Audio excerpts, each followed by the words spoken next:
Alex Neonaki, what is your favorite game? Bloodborne.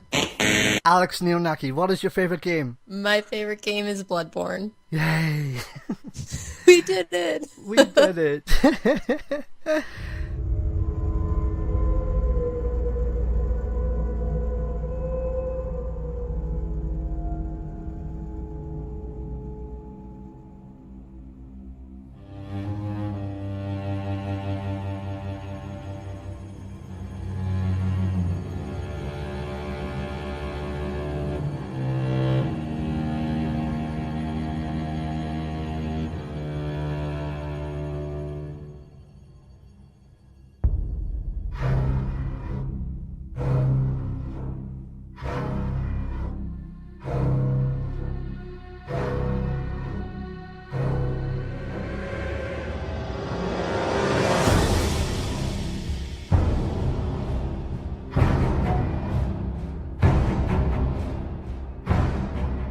I first got into games, my dad bought me a PC. I would have been like probably 10 or 11. And it ran DOS, so it was pretty old. I think it had Windows 3 on it. And it was also pre the internet. So I played pretty much every Apogee software game, which would be like the Commander Keen games and the original Duke Nukems, which were like platformers, which a lot of people surprisingly don't know this. Like, people think Duke Nukem and they think of like the shooter.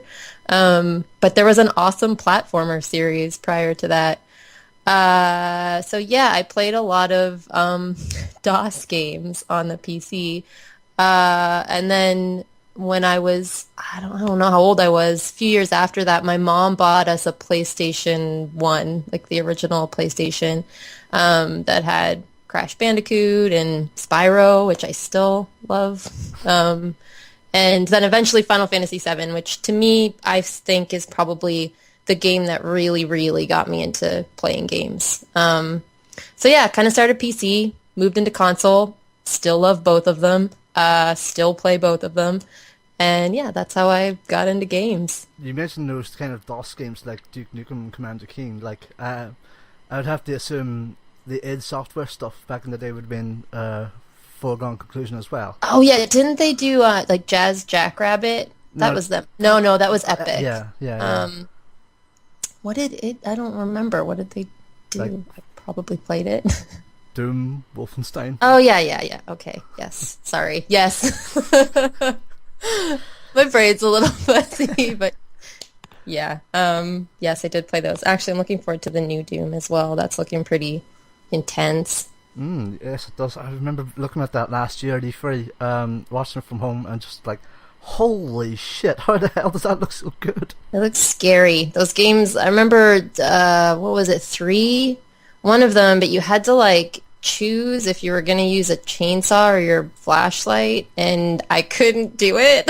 It was like in a base, like a boiler room or something, and I was like, yeah, I'm just gonna scream and run with the chainsaw out, and inevitably there was a jump scare, and it was I was a mess playing that game. Oh god. I mean, like, I don't think I've seen anything too scary about Doom, like, so far. Like, but I know of Doom 3 being the very scary one, whereas just with this, so far of what I've seen of it, is just romp, pomp, and silly, stupid violence on a new level. Oh my god. Yeah, awesome. It's gonna be awesome. Have you played any of the new Wolfenstein games as well? No, I haven't. My boyfriend played the newest one. The last one I played would have been the original DOS, like, you would walk through like the levels that were the tiled gray brick and like weird looking creatures ran at you. That would be the last one of those I played. So the original DOS game, basically. Well, you should play the New Order. It's just utterly fantastic. It's honestly one of the best FPS games like in the past few years. It's just so good. So good. Oh, that's cool. Yeah, I'll try it. Cannot recommend it enough. And then you mentioned the PlayStation as well, like Crash Bandicoot and Spyro. Like, yeah, like, and this could perhaps fit into how you first got on the industry side of things. Like, that kind of playing Crash Bandicoot all those years ago, you didn't think that at that time, hey, I'd be working for the studio that would make it? No, I did.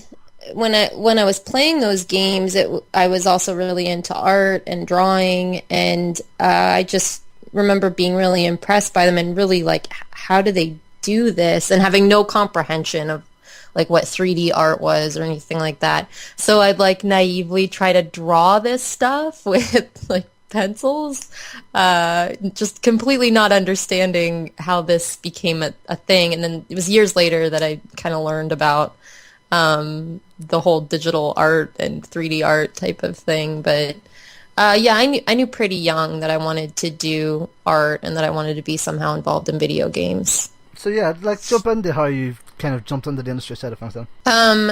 So I was studying biology and neuroscience back in my home province of Nova Scotia. And I was in my 4th year, and I didn't really want to do it anymore. Like, everybody around me was really passionate about going to med school or going to research or something like that, and I just wanted to draw. So one of my friends was like, hey, there's this local game company, and they've got an ad in the paper for a graphic artist. I was like, I don't know what that is, but I could probably put together a portfolio. And so I did, and I got a job they're called HB Studios. They're still in Nova Scotia. They do EA Sports games like rugby, and at the time they were doing NBA Live. So that's where they just kind of took a chance on me. The guy, Josh Muse, liked the illustration work I was doing, and he was like, okay. So I really lucked out with them, and I learned a crazy amount in the year and a half that I was there. I didn't know that UI was a thing until I started working there. And yeah, I just kind of knew right away, like, this is a thing, and there's all sorts of avenues you can take once you're in there. And yeah, it just sort of grew from there. After that, I got a contract to do some marketing art and some plush designs and stuff for Valve software. And it just kind of kept going from there. Once you get like a pretty big client like that, it becomes a little bit easier to get noticed by bigger companies. Yeah, it was kind of an accident. It was kind of like, oh, I don't really want to do what I'm doing anymore. I'm going to do this other thing. It's just that, like you said, just an accident, but a happy one all the same. Yeah, and then of course it became way more directed once I got into the industry. You read a lot about the various companies, and kind of realized pretty quickly after playing Uncharted, the first Uncharted, like, oh, cool, these games are awesome. There's like a story in it, and yeah, so Naughty Dog was a goal pretty early on. It was either Naughty Dog or Blizzard. I loved Blizzard. They never got back to me, though. And I loved Valve, obviously. So yeah, I was like, there's these goals that I set once I was already working in games. Like, okay, I'd like to work at one of these places. So yeah.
Let's get into it then. Your favourite game, Bloodborne. So, what experience did you have coming into Bloodborne in terms of Demon Souls and Dark Souls? Like, did you play any of those games beforehand? I had tried Dark Souls 2, and I threw the controller across the room. I just was like, this game is too hard.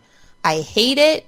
I couldn't get into it. I don't know what, honestly, possessed me to buy Bloodborne. Just so many people were raving about it, and I was like, okay, I'm gonna give this a shot.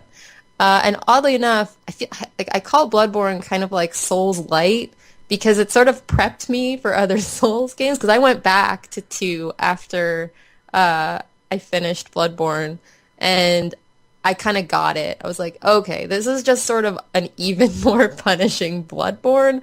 And so I kind of got more into it. And I'm playing 3 now, though I've only put an hour into it and I'm still on the first boss. So that's kind of embarrassing. It's like 5 NPCs in and I'm still pretty stuck on it. So, oh, you're preaching to someone who is still incredibly stuck on Bloodborne. But I'll come back to that in a second. Bloodborne's gothic Victorian London inspiration, Yarnum and its themes, and love, it's inspired by Lovecraft and horror, and by the book Dracula.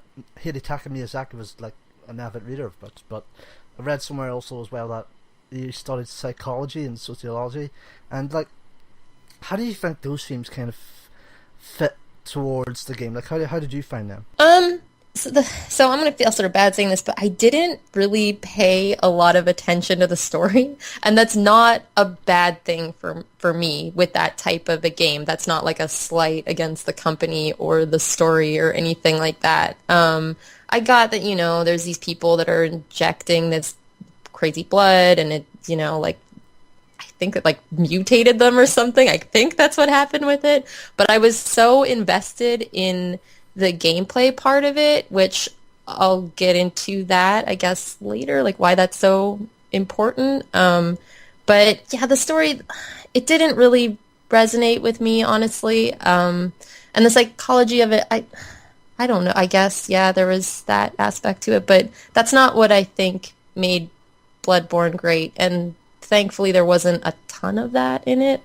There wasn't really a lot of story. It only really happened in the boss fights, and then when you're back speaking to the doll and to the wheelchair guy, and then I guess when you were talking to the couple of NPCs that you could speak to in the world, but I didn't pay a ton of attention to the story. How terrible am I? I say it's my favorite game, and I didn't, and I work for a story-based game company, and I didn't pay a ton of attention to the story. Oh, God. Oh dear. As an artist, Bloodborne is also one of the big parts of Bloodborne is its art design, and how did you find that? Oh, those are super cool. I loved all of the monster designs. I really loved the werewolf type characters. The very first kind of big NPC you encounter is that the werewolf type guys. I love the way they walk. They're so spooky looking. All of the bosses were really unique looking, and I loved that the design of them played so heavily into the gameplay and how you would approach them. Kind of when you see, the shadows of Yarnum, the 4 dudes that are out in the woods attacking. It's such a different, right away that that's a completely different setup than Amygdala or any of the other, massive bosses with big legs or something. Yeah, I loved the creepy. I remember as I was playing through it, one of my coworkers was like, "Oh, you're gonna find this NPC really soon, and it's really, really disturbing looking." And it was those friggin' ravens, the ones that don't fly. They just crawl around on the ground and kind of surprise you. I couldn't play it at night because those things freaked me out. So there's something just so unsettling about them, and it was such a great call to make them crawl on the ground. What a weird choice, but it was super disturbing. And I loved all the designs in it. I thought it was all really spooky and well done, and it all fit. And yeah, I liked that part of it. Oh God, you mentioned the crows, just this God's honest truth.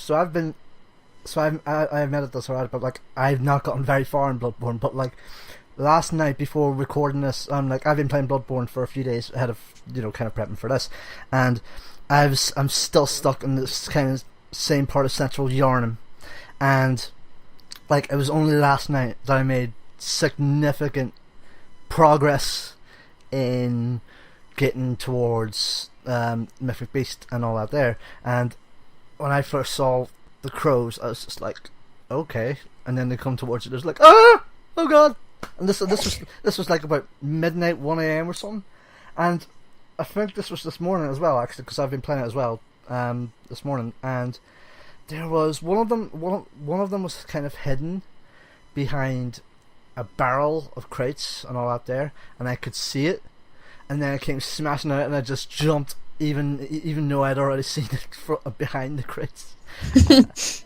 Oh, they do the thing where they just sort of crawl towards you slow, and then they scream, and like the scream, I always sort of felt like I could kind of gauge when they're going to do it, but they still managed to surprise me, and that I thought was really cool. I don't know if that was always at the same range they would do it, but it never felt like it. It always felt like it was a little bit random, like enough random that it freaked me out pretty much every time it happened. Oh god, I know for a fact that by the time I start, properly getting my way around, there's going to be worse to come, but I digress. As well as the art, like, how did you find the kind of world design of Bloodborne? Because, like, I'm trying to kind of think of a way to kind of paraphrase this into a question, because, like, in terms of Bloodborne's world design, like, the story version was a lot more open-ended, whereas Chalice Dungeons, the procedural dungeons, are more linear. How did you find that? I loved it. I liked how everything was kind of in this sort of one little area, but within that area of Yharnam and the external forest and worlds, like it got very varied. Like you had a lot of different types of areas within that smaller area to like explore. I always really I'm huge into Harry Potter too. That idea of like Hogwarts is this, relatively small in comparison to other worlds and other stories, but it's so dense. Like there's so much to explore within just that one little area, and I felt the same about Bloodborne. I also feel like that's a part of why I liked Bloodborne right out of the gate, as opposed to Dark Souls 2, which took me a little while. I really just liked the environment, that weird Victorian Gothic thing that you're talking about, the Dracula-esque. It reminded me a little bit of parts of World of Warcraft that I really liked and felt a little nostalgic for. So, I was just really kind of into it from the beginning. You mentioned Harry Potter, and like you're a fan of it. Like I can see from Twitter, but would you play a Miyazaki directed Harry Potter Souls-like game? Yes, I would. That would be my new favorite game if that ever was a thing. I realize I've just asked the most stupid question for the most obvious answer. I'm really now I want that obviously to be a thing, and I'm disappointed that it's not. So, like everyone's just kind of pining for sci-fi Souls now, which is my jam, because I'm not really that kind of a fantasy guy. I really want sci-fi Souls. That sounds really cool. No, I'd play pretty much anything with a setup like this. I think that the gameplay style is really awesome and unique, and I'd love to see other companies' takes on it, or even From Software to do other themes with it, because it's super fun, really engaging. What kind of themes would you like to see them do? Like, obviously mentioned sci-fi there, but like, what else do you think they could do? I'd be interested to see. I guess Dark Souls 2 kind of did this, but everything was really dark in this game, so something, a little bit more light, or even I feel like there could even be something a bit more lighthearted in general that you could do with it, like not even scary, but I don't know how, because you still have to kill things. I guess that sort of messes with it a little bit, but did you play Ni no Kuni? I've played about 3 hours of Ni no Kuni. Yeah, something like that style, but a Souls game would be so awesome. I would love that. I'm sure it exists. I'm sure there's a Steam game like that somewhere that someone's going to tweet me you should play this, and I'll probably love it. So, God damn it, you just put the best idea into my head now. I know we're never going to get a Ni no Kuni Souls-like game. God damn it, I would love that now. Fine. Yeah, that would be awesome. Someone should do that and make it on Steam, and I'll play it. And we mentioned the kind of horror themes of Bloodborne. falling from fantasy with Dark Souls because it is very fantasy-esque to kind of like Bloodborne's gothic horror. And like this is something I found out surprisingly as well in an interview. I think it was with IGN. Like Miyazaki, he's not really a fan of horror films or books. Like that really caught me off considering the tone the game's going for. Oh, like doesn't like horror stuff? Like it just says he's not a fan of horror films and books. Oh, weird. Well, I mean, yeah, it's like nightmare fuel, some of it, so maybe he just has a good, naturally scary way of thinking without the influences of books and movies, I guess. I don't know. Came up with some pretty cool, spooky stuff. Jesus, like, yeah, and I'm not even a horror guy. Like, when was the most recent horror game I finished? I'm trying to think. I think it may have been Alan Wake, but like even then, that was more of a thriller, so I don't know. Oh, I can't play a lot of scary, like PT. I played like maybe I walked around one corner and I was like, yeah, I'll watch someone else play this where I can, like, I just wouldn't move forward. I'm not gonna continue and go around that corner because something's gonna happen and I don't want to see it, so I'm just not gonna play this game. It was beautiful, beautifully made. I loved that it was made and that I could watch videos of it, but I couldn't play it myself. Like, I still have it on my PS4, but you will never see me play it. Like, it's just, no, it's too scary for me. Although, that being said, 2 of my resolutions for this year are to finish a Souls-like game, so that's Dark Souls 1, 2, or Bloodborne, and the other is to finish a horror game, and... Well, what was mine? It's my cat. I'm so sorry. He is very vocal when I'm not paying attention to him, so I'm very sorry if you can hear him. It's fine. To be honest, I thought it was my dog, actually. He's been howling all afternoon. That's why I was asking. Oh yeah, like my 2 resolutions. Like, first one is to finish Dark Souls 2, either on PC or on the Xbox One with Scholars of the First Sin, or Bloodborne. I still yet to buy Dark Souls 3, but we'll come to that down the line. And the second one is to finish a horror game this year. I'm wondering if I could kind of kill 2 birds with 1 stone here and say Bloodborne would count for both of them. Well, I'm a baby when it comes to horror games, and I was able to make it through Bloodborne just on sheer, again, it comes back to how much I loved the gameplay, that the story elements of it, I was like, yeah, cool, but this gameplay is really good. So, like, the scary stuff didn't even faze me, which, again, it sounds so negative, but it is absolutely not, just because the gameplay was brilliant, so... like, how did you find the difficulty of the game and like the kind of learning curve that comes with the game? Because like, it's a lot faster paced anyways, gameplay wise, than Dark Souls anyways. So that's, I think, one of the things that I loved the most about it was I never felt like the game itself was cheap or like just being over the top difficult. Anytime I was dying a lot, it was just because I was doing something wrong, and I recognized that pretty early. It took me like 2 hours just to get past the first bonfire, like where there's a ton of NPCs there and you have to just do it in there's a few ways you can do it, obviously. You could just run past them, I realized much later, but yeah, like there's kind of a method, and you have to be careful, and it's like solving a puzzle, and I never found that, like, when I say it's difficult, it was that I was too, it was always me being impatient that made it difficult. It wasn't the game being unfair. I felt they ramped up really well, and I loved it. That's the part of what I loved about it, was it provided such a crazy challenge and never held your hand through it, and was just completely unapologetic about it. It was like, you're going to figure it out or you're not. And we don't care either way if you do. Like, I loved that about it. That kind of patience is, especially when playing a Souls game, is very much an art form. It's one.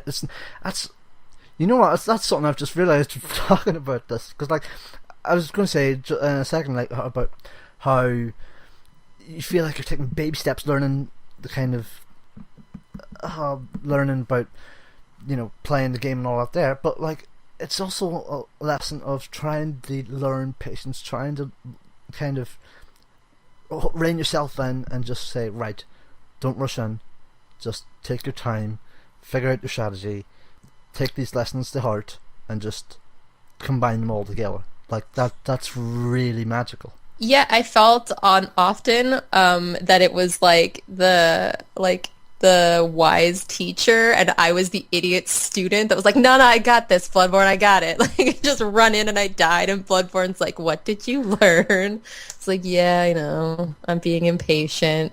It's like a life lesson. Just don't rush in for anything. Yeah, you think you've got this game figured out, but you don't, and they're going to throw something crazy at you. And they really ramp up the enemy types really well, too. Like, you're not done it yet, but there's these sections where there's these, like, bug-like brain creature things that sing, and I never figured out how to beat those. I just run past them. And, like, if they see you, I don't remember what specific thing it crushes on you, but like if you're in their line of sight, you basically get messed up. You get there's like a thing that happens, so you get like frantic, or I forget what it's called, but it's awful. So, and they're terrifying, and they just sing this weird little jingle song, and you're like, no, and you just start running wildly. It's awesome. Oh god, that sounds like it's going to be really catchy as well when you put it like that. Yeah, it's you'll know it. You'll hear a weird song and be like, what is that? And then it's a weird eyeball brain thing. So run away from that. Just don't bother. That's what I did. You mentioned the various many different types of enemy design. Like what specifically stood out for you besides the kind of brain creature monster bug eyes things? I loved pretty much every boss fight. There were some that were way too difficult for me, and it was me. Like, I was just not figuring it out. But I loved how unique they were. I loved how each of them had weird little secrets that there was no way that you were going to figure this out on your own. It was another thing I loved about it, is I actually bought the guidebook for this, which I haven't bought a guidebook for a game since Final Fantasy VII, and that I think is what I loved the most about it. But yeah, just the depth of the fights, and there are multiple ways you could do it. The design of them, like I said before, like, you'd have to be smart about it and kind of die the first time, sort of seeing what the cycle is and seeing what their moveset was, and try a bunch of things and be experimental. But yeah, those were awesome. Just the way that the NPCs would change with the environment, like the designs of the NPCs in the various environments, were really cool. Like, there were some enemy types that sort of carried up through the entire game, like the weird hunter guys. But yeah, I pretty much liked everything about the NPC design and the AI in it. I thought it was all really awesome. Like I mentioned, like before coming back to the game to do this, like I bought the game with Dark Souls 2 Skull the First Sin last year together, and like I knew immediately I wanted to play Bloodborne, because like I'd already played about 90 minutes of Dark Souls 2 already. I kind of knew what to expect from Dark Souls 2, so I figured Bloodborne was the more fresher of the two, so I popped it in, and playing it the first time, like trying to get past through and through and through and through. It was just like, stop, for fuck's sake, kill me! Stop dying! Stop dying! Stop dying! And all I can think of now when I think of that, and I'm still like kind of up until about last night, all I could think of was just like going around the same part of Central Yharnam in that kind of same loop. I felt like I was in Edge of Tomorrow Bloodborne version. And like I knew I would go down from where the checkpoint was, down the stairs, and then I knew almost immediately there would be a guy behind the crates, try and come out and attack me. And then I turn right, and then there's two more enemies down there, take them out, and then go down the stairs, and there's another group of NPCs coming towards me, take them out, and repeat until you get to the gate, and then it all gets too much for me, because like then there's hordes of them all piling up on me. Mm-hmm. And then it was last night that I actually started the kind of, and it really was last night, because like I cannot believe like I've been stuck in this kind of same 15-20 minute opening loop of the game, like, or at least that's how I viewed it before last night. Now, like, I've opened up obviously a lot more Central Yarnum, I have a lot more shortcuts to go to, but it's not just that I'm opening up more pathways for myself, but it's that kind of learning curve. Like, okay, now I know how to counter properly with my big ass axe. Like, I can, like, the guy with the kind of boardy shield thing, like holding up his board as a shield, like I can press R1 and then as a kind of light attack, and then R2 to follow up with that. And like I'm kind of struggling now at this point to kind of put it into context further, but basically I'm really learning how to get good now, to put it into the Souls-like term. Yeah, that's what I was going to say about that stuff. The grind that some people, I think, get turned off by, that you have to like kind of grind through to the next lamp. I realized in my second playthrough, trying to get to, I didn't want to do the expansion on New Game Plus because that is insanity. I wanted to just restart the game and get to Vicar Amelia and then do the new game, the new content. And so I plowed through everything. I didn't die at all. And I was taking the path where you go to the Blood-Starved Beast first and then you go to Vicar Amelia. I didn't die all the way up to Blood-Starved Beast. And then Blood-Starved Beast destroyed me. And the crazy thing is, on my first playthrough, I killed him on the first try.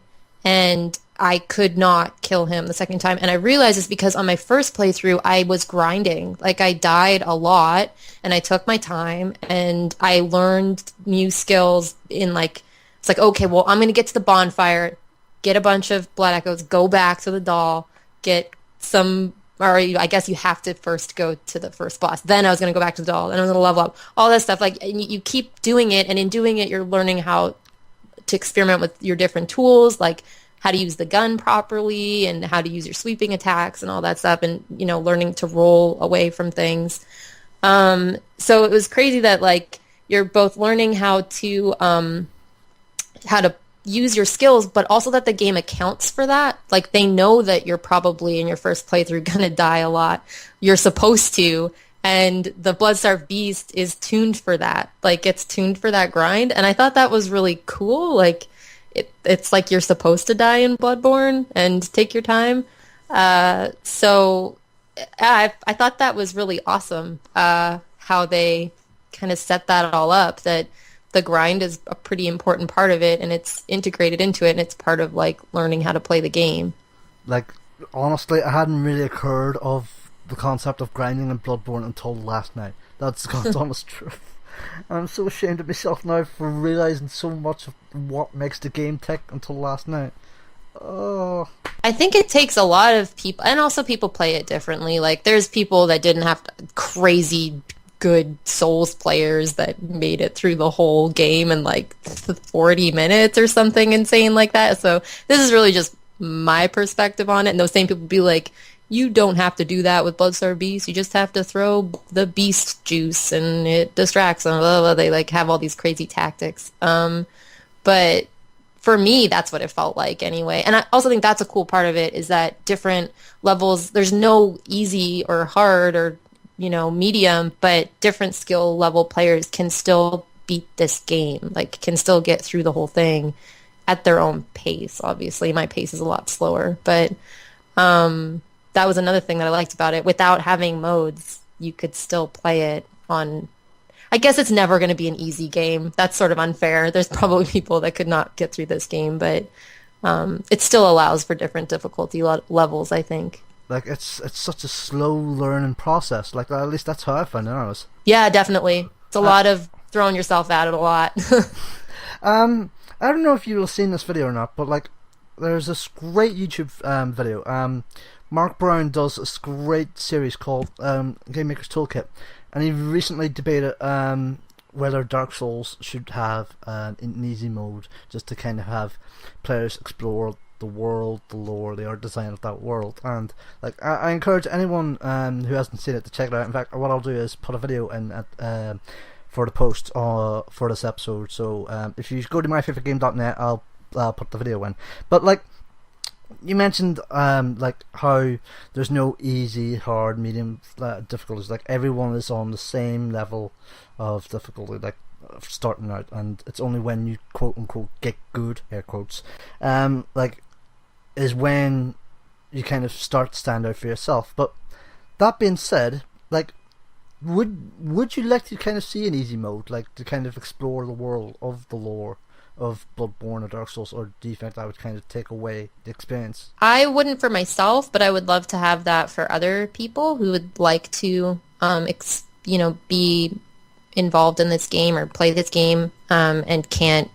Like my boyfriend is a shooter guy, and he doesn't really like boss. Like he loved Metal Gear, but he hated any of the boss fights that happened in it.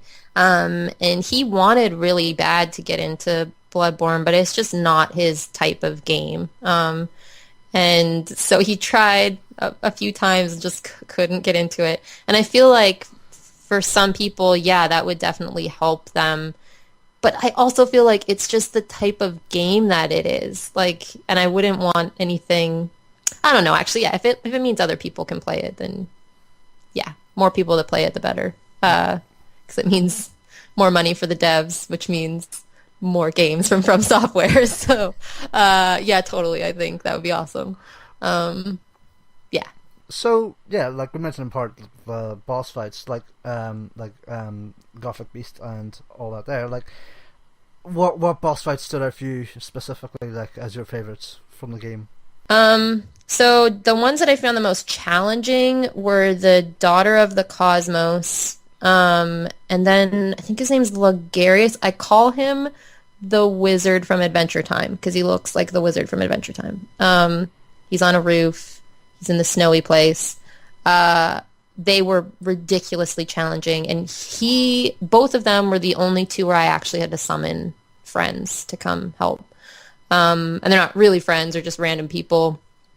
But the feeling of beating them was the best feeling in the world, and it reminded me of Endgame in World of Warcraft, which I get nostalgic for all the time, where it would feel wrong and feel wrong, you keep dying and dying and dying with your group of 40 people. And then when it starts to feel right, when you're doing it right, there's just this feeling that it gives you, like, oh my God, we're going to do this. Like, we're going to beat this. And then when you beat it, it's like the best feeling that I've gotten out of games. So those two, as much as they were the ones that I struggled with the most, and I spent like, I don't know how many times I tried with the Daughter of the Cosmos, a lot. It felt so good to beat her. I like jumped up out of my seat. I was like, oh my God, I did it. I was like screaming, and my boyfriend would get mad at me sometimes when I was playing Bloodborne because I would swear a lot and like throw my controller and get really mad. And that was another one where I yelled pretty loud about beating her. So yeah, those two were definitely favorites. I really liked the Shadows, the Shadows of Yharnam. That was an interesting fight. I loved the dynamic of it because there was a bunch of them instead of just the one. They're also different. Like there's very few that I didn't have some fun playing. Like none of them made me think like, I don't want to. This is boring. I don't want to play this. They were all just such unique challenges that, yeah, I kind of liked all of them in their own way. And you mentioned that kind of social togetherness as well. I'm trying to beat a boss in Bloodborne, and that's a really good feeling. Not just in Bloodborne, but in games as well. Like there's one, and like you mentioned, World of Warcraft as well. But like there's one story like of when you talk about that that I'm thinking of right now. It's not Bloodborne or World of Warcraft, but it's more. It's something that happened about. When was this? It was about summer of 2014, and this was I don't know if it was alpha or beta, but it was Destiny, and I got an invite, and this was from Mike Biffle, because me and Mike Biffle were friends in PSN, and so me and Mike Biffle, with Mike Biffle volume, and Thomas was alone, if anyone doesn't know, of course, and if you don't, then what the hell's wrong with you?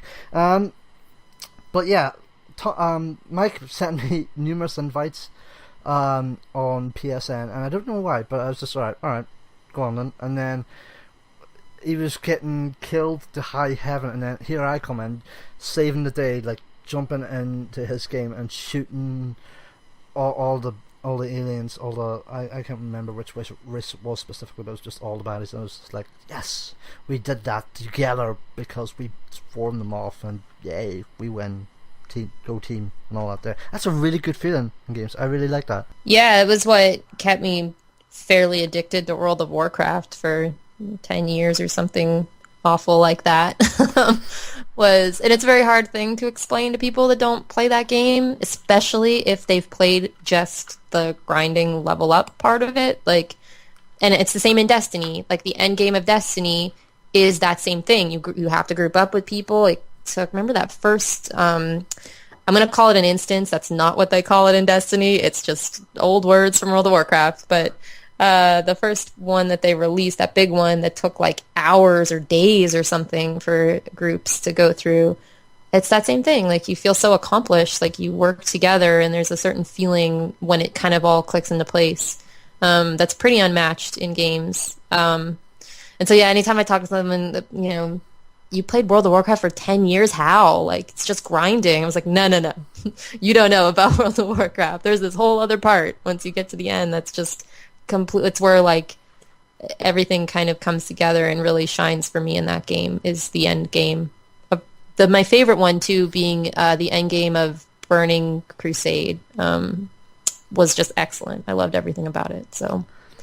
Just looking back, I've just realised that it's been nearly 2 years and I've still not done a single raid in Destiny at all. Yeah, I didn't. I mean, Destiny is another game that's pretty high up there for me, but I actually really just enjoyed grinding. Like, I thought they did the regular game itself was really fun. It just, the expansions were coming out at bad times for me. Like, with work, you get really busy. You really don't want to look at a video game when you come home. And so it was just I just fell off the wagon with that. I think I'm only level 21, which when I tell people that, they're like, you didn't play Destiny. That's like when someone tells me they played World of Warcraft and got to level 40 or something, it's like, you didn't play that game. So I've been meaning to go back to it and play all the expansions, because all my friends are like, I know you're going to get really addicted to it. And that's kind of a scary thought. Like, well, I don't really want to get addicted to another game right now. Like, it takes all my time away when I do that. Oh, God. Like, I'm trying to think, in terms of Destiny, like, the grinding system, like, really put me off towards the end, especially with the end game. It was only when... and it wasn't really explained very well after how you level up post level 25, because that wasn't really explained very well, but it was only once I kind of came around to the concept of it and knew what to do, then that was when, okay, now the end game kind of makes sense here. I know what to do. I know what to do in terms of strikes and multiplayer, and if time comes and all that there, raids. And then they changed it for the Dark Below. They changed it, and now I'm just end up more confused. Oh no, not the Dark Below. Sorry, I'm the Taken King, of course. Derp. But yeah, but yeah, back to Bloodborne, because we digress. Did you have a chance to play the Chalice Dungeons at all? I played one of them. The very first one you can do. I do not remember what it's called. I just wanted to focus more on playing through the main campaign, I guess. And then I always intended to go back, but I have not, and I've also not yet done the expansion. Because again, work came up, and it was a stretch just to get through the main campaign. I'm not saying that work wasn't I wasn't at work every day for 16 hours forever, crunching crazy. It's more that you get tired out from stare. There's two TVs on my desk with the game on them, and it's right in my face all day, and then my screen, and you just don't want to look at pixels anymore. Your eyes are fatigued, so I just would come home and read or sleep. I have to mention, how on earth do you cope with Bloodborne in terms of arachnophobia? Because oh my god, I'm so this is what's going to put me off Dark Souls forever, because I know and Bloodborne because I just know there's spider-like designs in that game, and it's just like, why? Why? I am I think I'm a weird arachnophobic because it doesn't bother me to look at pictures of them. Like, I'll look at pictures of those golden orb weaver ones, the ones from Australia that eat birds and stuff, and it's like, wow, it's actually really pretty and cool looking. I wish I could like that. But if it is in the same space as me, if it was a VR game, that's what I'm afraid of. I don't think I could play a VR game that had spiders in it. But yeah, and when I see pictures of them and stuff, I'm like, it's fine. It's not on or around me. Like, you know what else is weird? I'm not afraid of the big ones. I'm only afraid of, like, the ones that have webs and can be on you without you knowing. So maybe that's part of it, too. Wow. Like, I would say I'm pretty hardcore arachnophobic. Like, with me, I just can't stand the sight of pictures and all that there. Like, me, I can perhaps stand baby pictures. I mean, not baby pictures, spiders, baby spiders, and but that's as far as I'm willing to go. And like, if there, like, I could count the number of times spiders crept across my wall in my bedroom, and it's like at least this year on one hand. But like every time I see like one of those big spiders, well, not humongous, but like every time I see like a kind of medium-sized spider, I'll be like, nope, fuck this, I am going to burn this place down to the ground. or just get the Hoover and just suck it in. Oh, I can't even do that because I have this weird irrational fear that it's somehow gonna like magically jump and land on me. Like, it has to be like, there's that thing that's been going on around on the internet. It's like this thing where like I don't know what it looks like a weird little broom, and it scoops them up. And it's like, hell no, I'm not doing that because it's going to escape and crawl up the thing and touch me. Like, I'm just going to kill it. I'm sorry, world. I'm sorry, people that love spiders. I'm just going to kill them by throwing something at them. Burn it with fire. Just burn all the spiders in the world with fire. Yeah. Fire. I take you to burn. Just set the whole house on fire is generally my plan. In terms of Bloodborne, like, what is your advice to quote unquote get good, air quotes? Oh man, I realized for the longest time I was using the wrong weapon.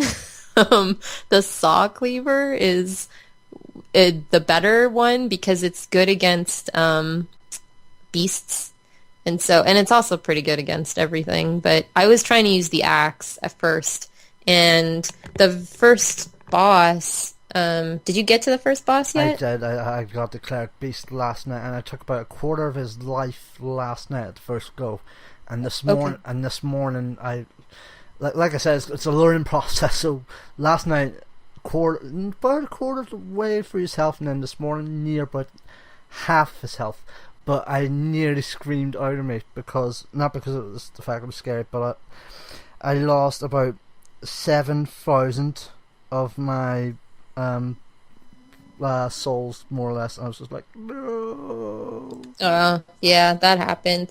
Don't use your Molotovs till he enrages, because I was always trying to use them ahead of time, but that when he enrages is the time where you don't really want to be close to him. So I run away from him and I throw Molotovs and like scream like, and you throw the oil on him, and then he's super susceptible to fire because he's a beastie. So just use Molotovs on him when he's enraged, and just run away from him.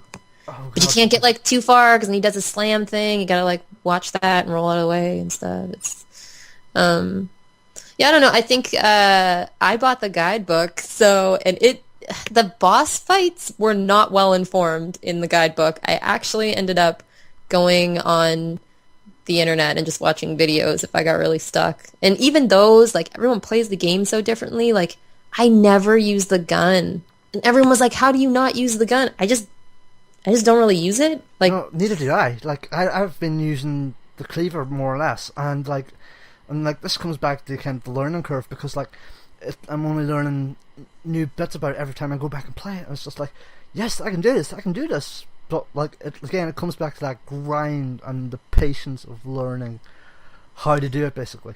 Yeah, and also if it got really frustrating for me, I would just turn it off and go do something else, because once I get mad, then I get even less patient. That's the thing I learned about myself. I've learned things through playing Bloodborne about myself. Like, if I get really frustrated, my patience just disappears. So I would just make really dumb decisions and, yeah, die a lot. So that's the thing that I did often. Instead of getting to the point where I was going to throw my controller through the TV, which is just a very expensive thing to do, I would just go do something else.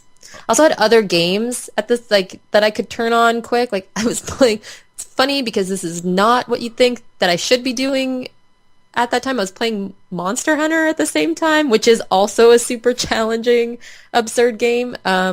So I'd be like, yeah, whatever, and I'd like turn it off and just like play Monster Hunter for a bit, and then I get frustrated with that and be like, yeah, whatever, and like jump back to Bloodborne. So, yeah. The circle of life, Yeah. so to speak. I guess those are super similar games too, so kind of shows what type of games I'm into in my free time. So what is it that, like, what is it about From's games that are crafted so well, at least with Souls and Bloodborne, and the kind of and like they add on to that, like the kind of influence Hidetaka Miyazaki has kind of developed in the industry since Demon Souls and up to Dark Souls 3 even. I just love how they found their thing and they are so good at it. Like this style of gameplay, people call it Souls games because it's like their style of gameplay that they sort of develop. And I think it's like influenced from other stuff, obviously, but it's really unique to me. Like as much as there's other things that have sort of come along that are similar, it's really unique. So I think that, sells it for a lot of people. And yeah, I think they put a lot of obvious attention into, especially with Bloodborne, the controls felt really good. Like moving around felt great to me, and you could very easily learn like what, if I do this big move, it's going to take this many seconds. And then if they get that move in on me, it was like again, it's so like World of Warcraft in that regards to me, or it does the same thing to my brain where it's kind of mathy in a weird way. Like it's sort of this weird logic problem type of thing. Yeah, I don't know. They have some magic thing that they do with their games that makes them awesome. And I'm definitely, like I said, I was not really into them prior to this game, but then I went back and I played Dark Souls 2, died a lot on, I don't know what boss was. I think it was the second or the third. Had to quit for a bit, going back to it again. Like, now I'm kind of addicted to them. Like I may have asked this already, but like, how do you find that kind of jump back from Bloodborne to Dark Souls? Because like I said earlier, like Bloodborne is such a fast-paced game, whereas Dark Souls is definitely a lot more slower paced enemies. Like, I didn't necessarily find it too much slower. The NPCs definitely are a little bit more spaced out in the beginning, which is nice because it's not, like you said, that first area in Bloodborne is pretty challenging because of the proximity of NPCs and their patrols, like along that pathway to the camp, the bonfire. But it felt like once I had played Bloodborne again and kind of figured it out, it felt like, yeah, it felt the same-ish. A little bit more challenging for me with the bosses because I think that they refined their control scheme a little bit for Bloodborne, and that definitely carried over into Dark Souls from what I can tell. So it just feels a lot nice. It feels smoother to play Bloodborne,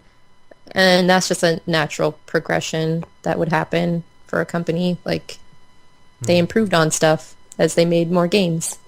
Well, it seems like they've found their niche enemies, in a way, so to speak, like with Souls and Bloodborne. So, you've not played the Old Hunter, so I can skip that, but like, how have you found New Game Plus enemies? Oh, it was so hard. I liked it, and it's an intense challenge.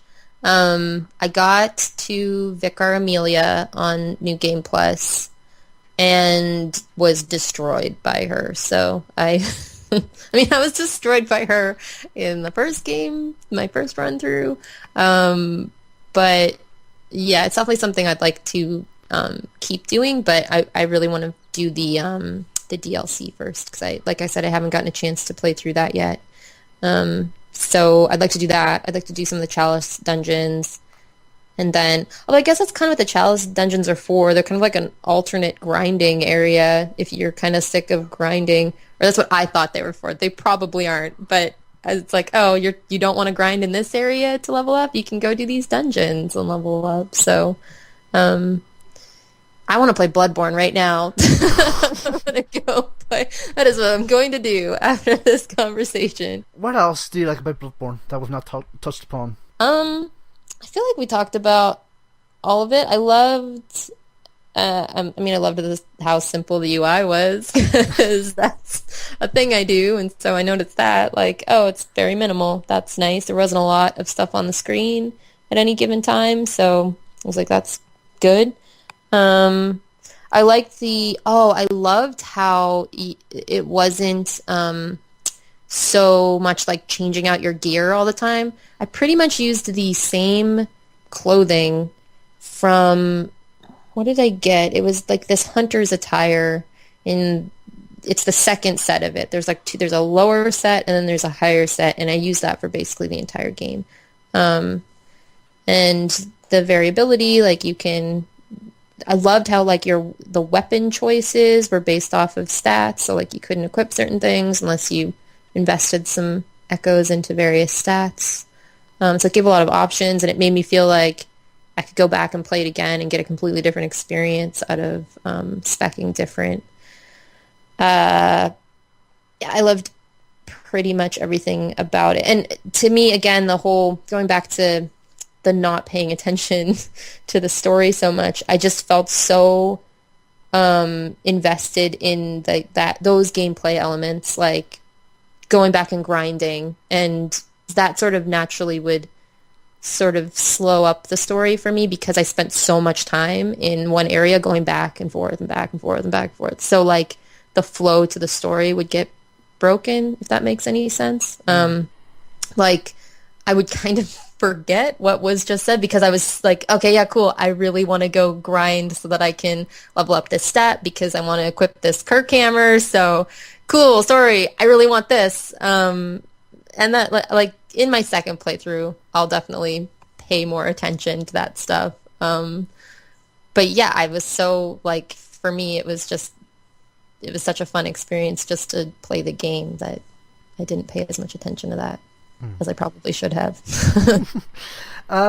Completely unrelated tangent, because like you mentioned, UI is one of those things. I have to ask because like it's coming out. This has been recorded a few days after the trailer come out. I have to ask: have you seen any of the UI for Persona 5? It just looks slick.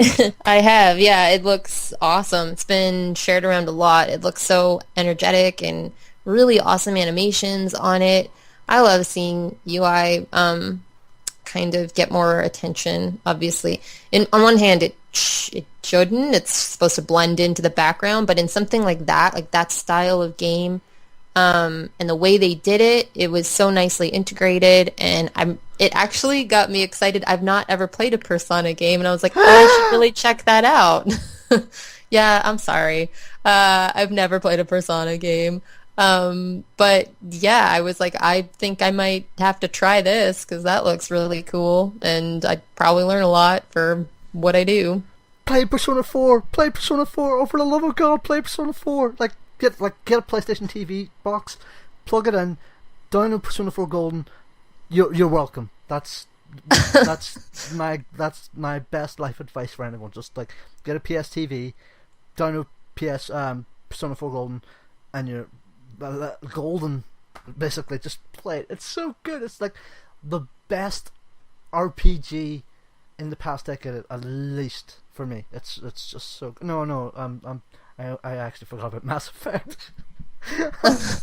Oh my god, I forgot about Mass Effect and Mass Effect 2 specifically, but it's definitely the best Japanese RPG in the past decade. I can absolutely say that much. So good. So do it, like, just when you find the time, get Persona 4 Golden, play it, and you will thank me. Do it before Persona 5, because So they are sequential, like I would have to play it before playing 5? No, not really, but like they're kind of like Final Fantasy. Like you can play each of them standalone. Like there'll be references to like one or two of the past games, but nothing that will kind of catch you out. But like even now, I say play before Persona 5. You don't really have to, but I say it more as a kind of prep for Persona 5. I know. And I think that's what I'm going to do actually before Persona 5 comes out, because I only actually finished Persona 4 Golden earlier this year. Before, oh no, yeah, I did finish it earlier this year, and I'm going to go back and do New Game Plus on Golden, and hopefully properly unlock the new epilogue they put in that has them aged a year since the events of the game. So I'm hopefully going to try and do that before Persona 5. But yes, just play Persona 4 Golden. I will. You will thank me later. It is so good. It's honestly one of my favorite games of all time. Top 10 easily. It's funny because, like I said, the game that got me into it was probably the most popular JRPG, Final Fantasy VII. But I didn't play a ton of them after that. I tried playing all the other Final Fantasies and just didn't get as into them as I got into that one. And there's just something really... That is one of those ones where I think it was like the story and a combination of things. I loved the world building in that game, but it was also like the timing, the age that I was, and kind of everything about that time when I played it. That, and I guess the Pokemon games, which those are they're different. They're like their own... Again, they're like Souls games. They're just their own realm of game that doesn't really, but it sort of fits into the RPG realm. And yeah, other than that, I didn't really play very many of them.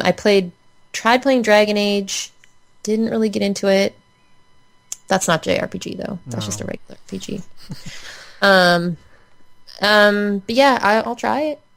I'm always looking for other new games to play. I usually just base it off of friends' recommendations because there's so many that come out that it's like, oh, okay, I don't have time in the world to play everything. Oh, I think that's everyone's problem when you're working in the games industry, whether it's dev or just writing about them. But like, yes, just get Golden, just get Persona 4. You'll love it. You will love it. Okay, I'll shut up about my fanboyism now because we've just completely gone off the rails now. But Persona 4, back to Bloodborne and not Persona 4 Golden. What didn't you like about Bloodborne? The only one thing that kind of agitated me was up and down on the D-pad did not both do... They didn't... Okay, so one of them, you would cycle through your stuff. Super useful. The other one took your health and gave you blood bullets, and I never wanted that. Like, I only ever wanted bullets. I only ever wanted to cycle. And so I would make that mistake constantly, and that is the one and only thing that... that would agitate me, that I thought was the game's fault and not my fault. And it like all the time I did this because your list gets pretty long. I think it was like 8 slots or something like that you could cycle through. And when you're in a boss fight and you're trying to find your Molotov and you just pass it once and then you press the other button and you take some of your own health away, it's like, no, that is the opposite of what I would ever want to have happen in this situation. And it killed me like a few times just because your brain is not actively thinking like, oh, this one means this and this one means that. You're just like, panic, and I'm used to these two things being correlated to each other. And that was the only thing that agitated me, and it was obviously not enough for me to like, it's really a minor thing, but it's the only thing. Oh yeah, sure, but like when I was first starting out playing the game and like going back to it for this, like and just trying to kind of readjust myself again to the controls, it was just like okay, this does this, that does that, and like just it was so confusing. Like,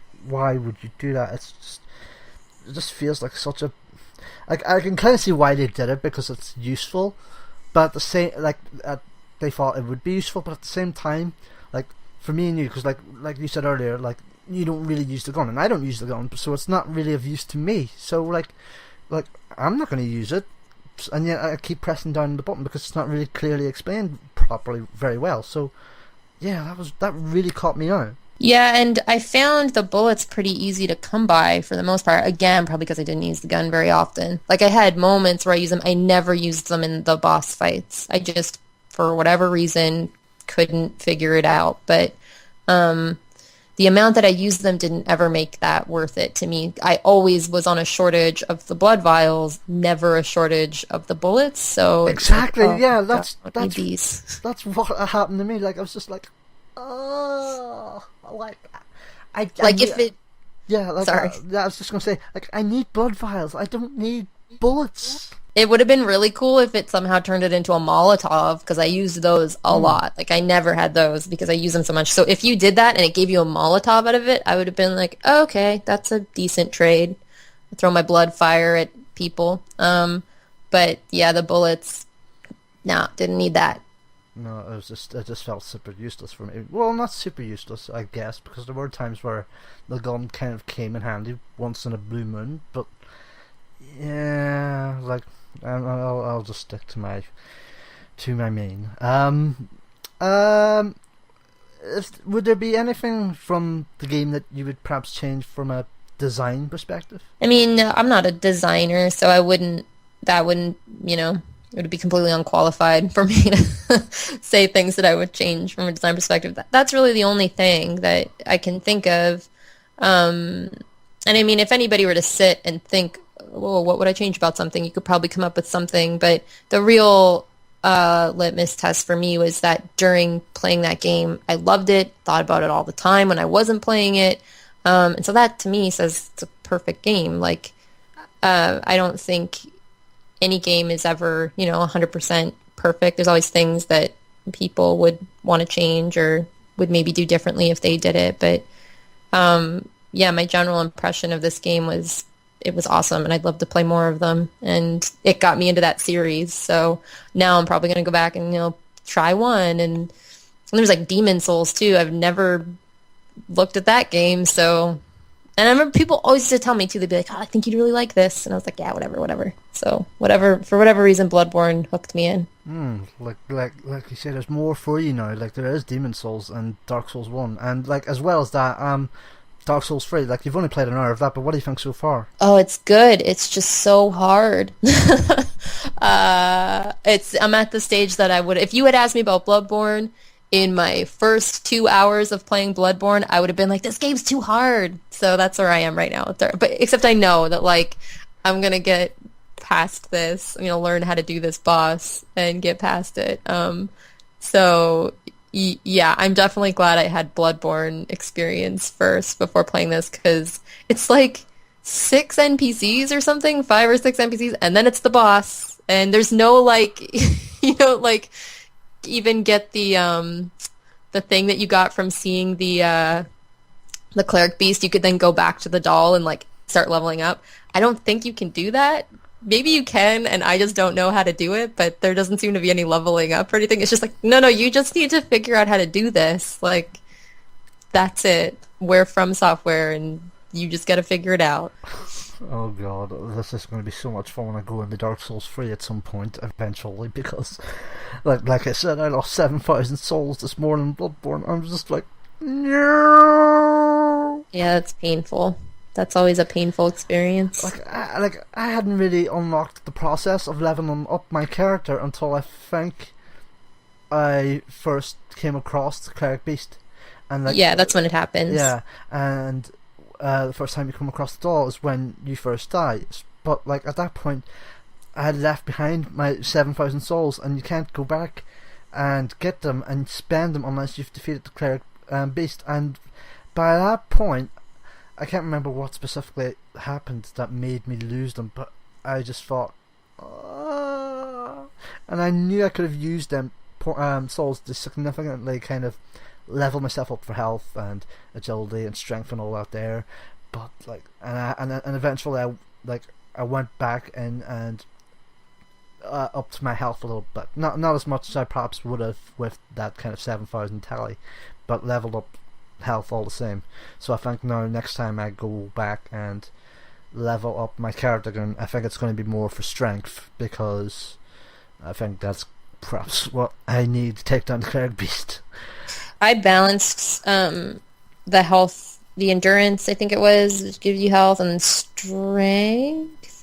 The two like major ones, I balanced them the whole way through. Like I didn't get too ahead in either of them, and I didn't put barely anything in like there's the other stats that are a little bit lower down. Like there's the one that's a star, and I forget what the other ones are, but I put like base a skill, I think is the other one. I put like nothing in those at first because I just needed like heavier hits and more HP. Oh, and more of the other one too, stamina. I needed more of that. So those three I would I would just alternate like and keep them even. So I'd get one up to like 7 and then put the other ones up. Like I'd never let one get too far ahead because I felt that the balance made it easier for me. Okay, fair enough. So what do you see as the legacy for the Souls games, and obviously Bloodborne as a whole? Like, what do you see as its legacy going forward? I don't know. I just hope they make more of them. I'd love another Bloodborne game. Something about this world and the characters was just really interesting to me. I love the horror aspect of it because, like you said, the Dark Souls games are a bit more fantasy driven. So I'd love them to keep going with this game as well. And then, like we talked about, it would be awesome if they did something like completely out of left field, but within this same gameplay style. Yeah, I just want them to make more. I don't know. Like, even if they just stayed the exact same and were just other bosses that were just like kind of like what happened, I guess, with all the other games I love. World of Warcraft, same thing. Like, they just kept adding expansions and people were like, oh, it's just the same, but I loved what they had done, so that's kind of what I want. What if I said we weren't going to get a new Bloodborne like anytime soon because, like, Miyazaki has said to an outlet in China that rather than make another sequel, and admittedly this is about Dark Souls, but like he said, rather than make another sequel, I think it's time we take a step to a new direction. And like they're already working on a new IP, so like this would be about Dark Souls, but he also mentioned spin-offs, and that would kind of lead me to believe maybe Bloodborne in that vein as well. So maybe we'll see something with Dark Souls and Bloodborne like gameplay, but not necessarily in that same universe. Yeah, that would be really cool. Like, for me, it was, obviously, I've said it so many times on the gameplay that sold me on it. So I'd be down with pretty much anything that had that. Like, I'd play it. I'd probably love it. So they could do anything. It can do anything, and you're there outside. Yeah. Can you imagine if it was Harry Potter, though? Sign me up. That'd be insane.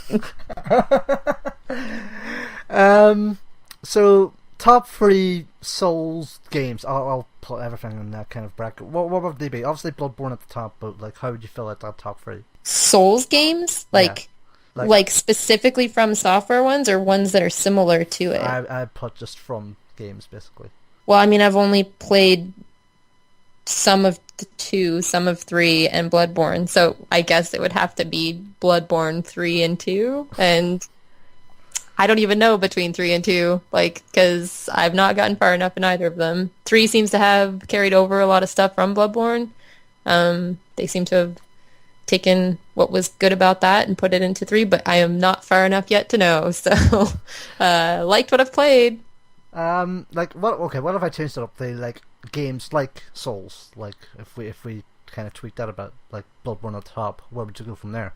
I mentioned before I really like the Monster Hunter series, and I find they're different, but they're a little similar. I like those. So is the newest one 4? I think that's what it is. It's 4, right? That's the one I was playing on my DS. So that one was really cool. What are other Souls like? Is there a whole world of this that I don't know about? Like, what are some other ones? Maybe I'll play them. There's Lords of the Fallen, and I know that much because. Oh yes, yeah. And I know it was on Games with Gold recently for Xbox One, and I have it on my Xbox One, but I can't play it because my sub recently lapsed onto a silver, and you can't play Games with Gold games on Xbox One unless you have gold sub. So I have not played it yet. So I'm not really qualified to say myself in terms of all the other Souls-like games besides From stuff. Well, if people want to message me what they are, then I will play them. But didn't really know I liked these games till Bloodborne, and then Bloodborne became my favorite game. So, yeah, I would love somebody to tell me if there are games that are as good as Bloodborne that I could play.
Honorable mentions. Go for it. So I guess recently ones that I've played. All right, I love Stardew Valley. I know that that's sort of very different from Bloodborne. But Stardew Valley, I think, does for me similarly to what Bloodborne does. It makes me feel really nostalgic and have those feelings that I had when I was a kid when I played games, which was like just getting really invested in it. It's a very simple game, but it's got so much depth to it. It combines a lot of games that I really like. I love the Harvest Moon games. I feel like every game that I love has some semblance to games I loved as a kid. And definitely Stardew Valley has a lot of that.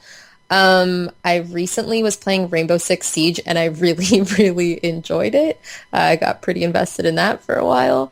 Definitely not a favorite, but it's a game that I really enjoyed playing recently. Some all-time favorites, definitely World of Warcraft. I have to say that I played it for 10 years. So how's that for replay value? Like, just kept going back to it, and I get nostalgic and miss certain zones in that game. So it'll probably always be in my top list. Final Fantasy VII, I already mentioned. Pokemon, the entire Pokemon series. Adored them. Yeah, TF2. Oh, and Left 4 Dead. I want to talk to you so much about Overwatch and TF2 because when you mentioned Overwatch and TF2 together now, because it's just so good. And I know you mentioned your kind of love for Blizzard as well, but I have to mention like Overwatch. It's so good. Like I mean, like I have to stress. The orange box, besides The Last of Us, was my game of the generation. Nice. It was just such tremendous value. Like obviously adding in Half-Life 2 games and episodes and Portals, so great. But Team Fortress 2 was, I would say, perhaps up until recently, although perhaps that's not fair to say that considering Overwatch is still in beta, TF2 is the best squad-based shooter that I've played, multiplayer shooter I've ever played. Like, admittedly, I must caveat this up front in saying, most of my time played on TF2 was on Xbox 360. I didn't play the PC, and the Xbox 360 version has perhaps gone to shit now with hackers and all that there. But like, it was so good. But I think Overwatch has this tremendous promise now of overtaking it, because the beta, like, I wasn't really paying too much attention to Overwatch. Like, I had an eye on it, and I was definitely intrigued in it, and I was certainly a lot more interested when they announced it for console, because my PC is kind of on the fritz of dying, and I'm kind of surprised it's still standing now as we record this, because, yeah, it's just on the cusp of dying, so I can't really play it on PC. I've been playing it on PlayStation 4, but, oh my god, is Overwatch so good! It's tremendous, so good. I'm really excited to play that game because of, again, I love Blizzard. I have a bit of a history with loving Blizzard games. And yeah, it looked very kind of modern TF2 for me, and that's one of the only competitive shooters I've ever really enjoyed. I'm not a competitive gamer. I would much rather play co-op if I'm going to play with people, or I play by myself because it's frustrating enough to play on my own. But that is a weird exception for me. Like, I got really into it when it first came out. I played on PC. I think I just had a lot of friends playing it at the same time, but yeah, I'm very into stylized art, obviously, which Overwatch also has. And just everything about it appealed to me. So that will always be, again, one of those like top in my list, like really high in my list. Maybe Overwatch will overtake it. Who knows? I didn't play any of the beta stuff. I'm just sort of I've not even been watching any of actually, that's a lie. I did watch some of the trailers for it, but I'm trying to go into it pretty blind so I can, like, you know, have the thrill of experiencing it for the first time. But yeah, I'm pretty pumped about that one. That and No Man's Sky, I think, that's still one of my most anticipated coming out. Like, I say about Uncharted 4 being one of my most anticipated games, and all that there, No Man's Sky is just right there with it. It's just that scope and ambition, and it's just like, yeah. I've never been so giddy in all my life to be a gamer, as weird and sappy as that sounds. It feels like such a good time to be a gamer right now, at least for me, anyways, because like my top 3 games I'm most anticipated for are definitely coming out this year. Like, the most recent one is coming out in a few days, and but even then, it feels so good. Like, No Man's Sky, like, coming back to that, it's just, like I said, the scope and ambition of what Hello Games can do with that, it's unreal. Like, I have so many things I could say about No Man's Sky that I could say about it, but I won't, because then I just sound like a gushing fanboy without even having played the game. So I won't. But oh my god, the excitement is there. Oh. Yeah, I got on the hype train for that a long time ago, and it never really died down for me. Like, because there's been a lot of hype around that game for a while, and everything I see from it is like, yeah, no, I'm still really on board for this. And people are like, what's the gameplay? I'm like, I don't care. You can fly to different planets and like discover creatures and name them. Like, what do you want? Like, what more do you want from life? Like, that's so cool. It's the coolest thing I've ever heard. So, yeah, I don't care if I kind of hope there's not a ton of gameplay stuff, like points and stuff. I just want to, like, fly my spaceship around and discover some plants and, like, maybe draw the plants. That's pretty much how I'm going to play No Man's Sky. Like, one of my artist friends and I were completely dorking out over the fact that we were going to, like, discover plant species and paint them in real life, because that's the sort of dorky thing that I would do. So that's why I'm looking forward to it. Oh, it's a good time, especially the next month or so, like with Uncharted, with No Man's Sky, with Tokyo Morale Sessions is another one I'm looking forward to. What else? Oh, Mirror's Edge! Oh my god, I've been waiting for Mirror's Edge. Oh yeah, new Mirror's Edge. Dang, this is a crazy year. Crazy. How long has it been now? Like, it'll be a crazy 6 weeks or so between Tuesday with Uncharted and through the end of June, early July. Jesus. Isn't Persona September too? There's something else coming out in September that's big. Oh, Final Fantasy 15. Yes. That looks good. I'm ready for that. But we digress. We're letting our emotions get ahead of us here, our excitement get ahead of us here. No, I actually broke you off. You were talking about Team Fortress 2, and you mentioned Left 4 Dead. Sorry.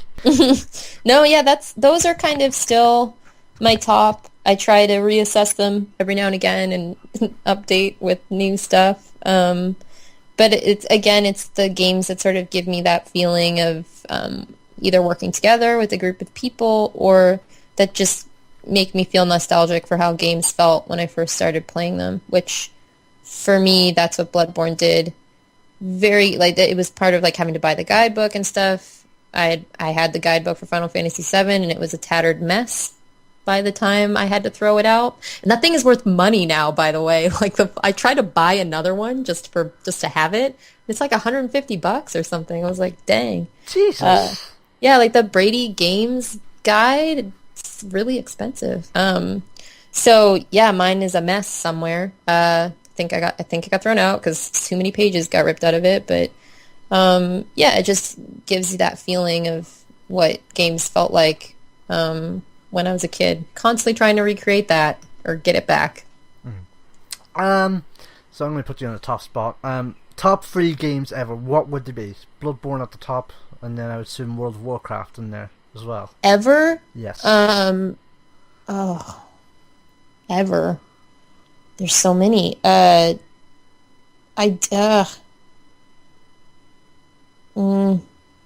Okay, this is gonna sound so stupid. I actually said this in my interview to get my job, and they're like, that doesn't count. There's this Apogee software game called Monster Bash, and I'm pretty sure you can get it on abandonware sites, and I have to put it somewhere in my top 3 because it's one of the very first games that I played, and I played it so much. Like I would just like crave it all the time. As an adult, I forgot what it was called, and I like scoured the internet trying to find it. And so for me, it's probably not like in history anyone else would be like, yeah, that's one of the top games of all time. But for me, I really love it. So that game has to be in there. And yeah, I guess World of Warcraft has to be in there. Yeah, it's a very personal list because, yeah, those are games that really caught my attention. And Pokemon Blue, actually. I'm sorry, I have to put that in there, too. That's 4. That's cheating. I'll allow it just this once. Monster Bash, though. Go look that game up. I'm going to do just that as soon as we're done.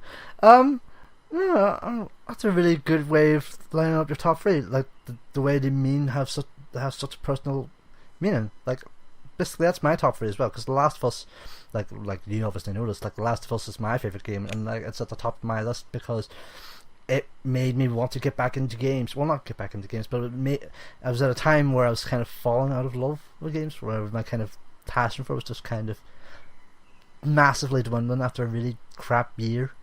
And then the game after that, Metal Gear Solid 3, like really means so much for me on a personal and professional level as well. And Journey, I said this, so I interviewed Robin Honecky for the show last year, and I mentioned how Journey is one of my top 3 favorite games, and I had only realized that at the time.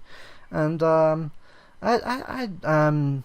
was just kind of, I was actually kind of forgetting why, the reason why I wanted her on the show, because I wanted to talk to her about Journey. So that was a bit of a bluff and talk, so to speak. But yeah, I was quite glad to talk to her about that. And I may as well mention while you're here, thank you for The Last of Us. I really do appreciate it.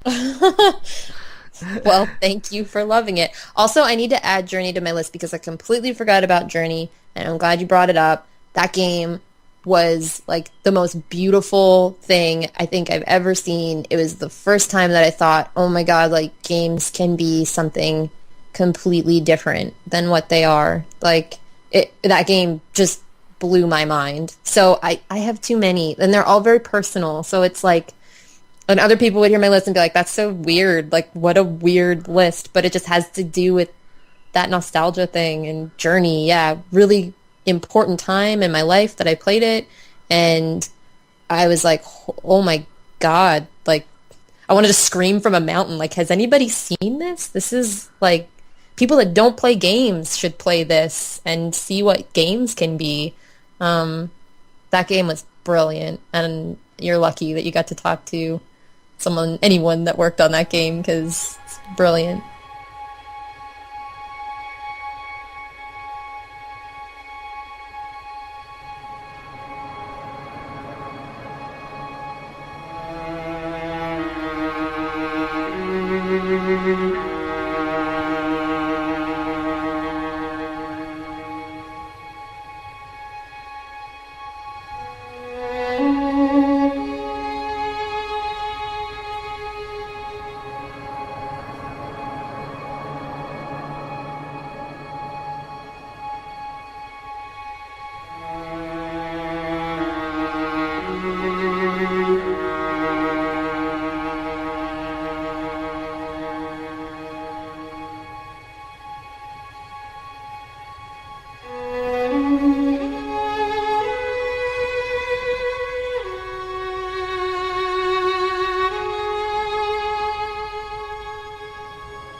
will obviously be great if anybody played Uncharted 4, because that's our most recent endeavor. And the multiplayer as well. I know a lot of people talk about the story, and the multiplayer has not. It had its beta, it had a couple betas actually, but a lot of time and passion went into that part of it as well. And it's different, but there's a lot of, it's an extension of the game. If you really enjoy playing the game, try the multiplayer as well. And then other stuff, I guess I haven't been playing. Stardew Valley is the only other game I've been playing recently, so play that. And that's it. You don't want to promote Twitter and all that? Oh, like my own stuff? Oh, I thought you meant like other things. Yeah, my Twitter's Beeves, .twitter.com. Is that how that is? Or Twitter.com/Beeves. And I just recently actually updated my website. So that's alexneonaki.com. That has no UI on it. I don't put my UI portfolio online. It's all illustrative work. So that is updated now. And yeah, those are, and I guess I have Instagram too. I have all the social media stuff. It's also Alex Neonaki. So yeah, if you wanted to get in contact with me, send me information about other Souls-like games that I should play. I will gladly take your recommendations. And yeah, or just chat.